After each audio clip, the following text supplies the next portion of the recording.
Yan, magandang araw po sa inyo mga ka-hunters. Yan, nakakita na naman tayo sa tulong ng Panginoon na mga kakaibang error po. At ito po ay aking sinuri. At napagtanto ko ito po ay hindi sinadya.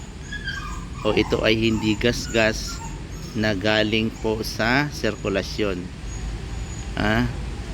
Yan, may taong 2020. Siyempre, circular na 5 piso na barya po.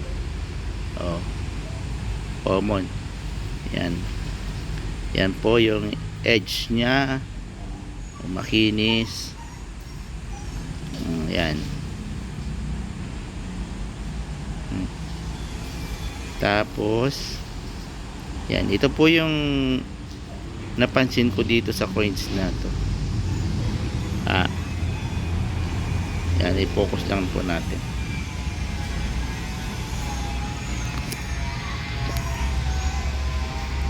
Kung mapapansin po nyo yung doon sa may Andres Bonifacio sa baba po, may uka po siya.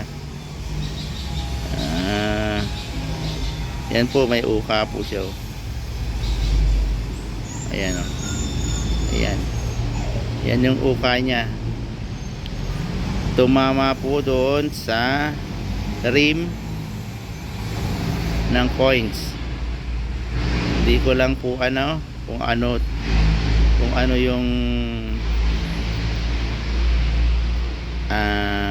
anong bagay na matigas ang kumalso dyan nung ito ay ginagawa.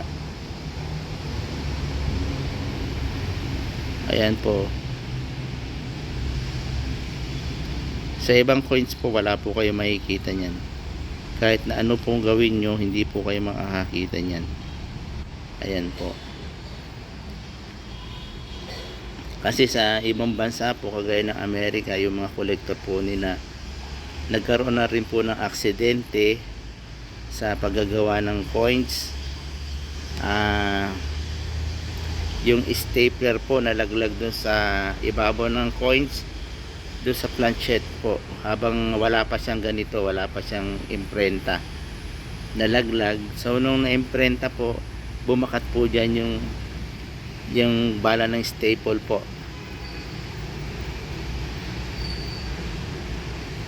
Tapos yun, may nakakita po, tapos pina-auction niya po. At alam niyo po ba kung magkano na auction? $100 po. Siguro sa panahon ngayon baka hindi na lang siya $100. Kasi kung limited po yung nagawa noon, kunyari, siyempre mabilis naman yung pag-iimprenta ng coins o paggagawa ng coins. Pwedeng 10,000 o more than 10,000, pero bago nila napansin. Pero hindi kung iisipin mo, hindi po pwede maging 10,000 pwedeng isa nga lang siya kasi nga staple lang siya isang beses lang siya pwedeng mangyari sa isang coins, di ba? Oo, isang beses lang siya pwedeng mangyari sa isang coins, yung mga ganyan. Kasi hindi naman yan paulit-ulit nga pala. Hindi nga pala yung kagaya ng error. Ito lang, siyempre, hindi natin, yung mga staple na yun, hindi naman natin alam kung sinadya yun. Para lang magkaroon ng ganong klase na mali na gawa. At nakapagtaka, nailabas po siya. Hindi siya tawag dito, hindi siya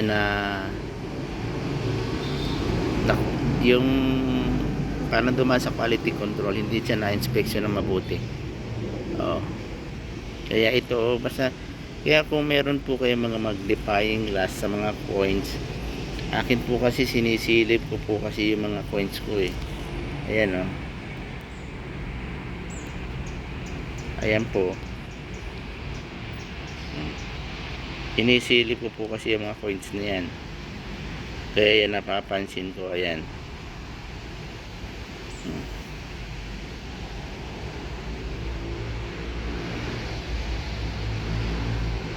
ano ba naman tong camera na to, pinofocus ko yun. Ayan po. Basta ko niya mga hunters, kung makakita kayo ng mga ganyan, no? Yung mga kakaiba po.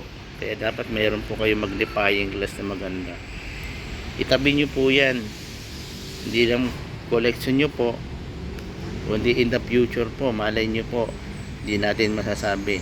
Sa atin, katawaan lang po. Okay? Maraming pong salamat. God bless you po sa inyong lahat.